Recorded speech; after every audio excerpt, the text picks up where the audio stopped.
everybody's telling you that you should be making content and that you should be sharing stuff, but what do you share? When I started my own business, all you really had to do was show your work and show how well you could do it.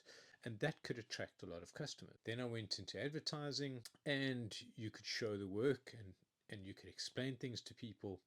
But people were feeling very left out. They weren't understanding. We would go away, we would disappear for a few weeks, and then ta-da, we would jump out and show our work.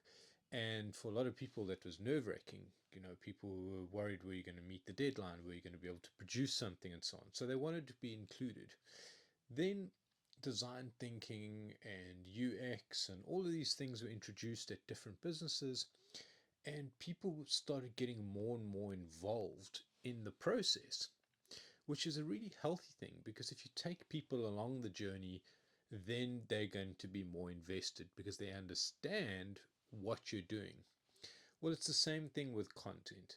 While you can't necessarily invite people into the room, you can share what goes on in the room. Social media and sharing and making content a primary focus is your way of inviting people in, connecting with people, letting them resonate with how you think and the way you work and what you actually do, so that they understand and they connect with you and they want to work with you. If you're thinking about, like, what can I do? Think about what your business does and what you've always wanted people to know, what you would like people to understand about the processes, the tooling, the industry, and it gives you an opportunity to become a thought leader, to be able to connect with people, to answer their questions, and to ultimately involve them in as much as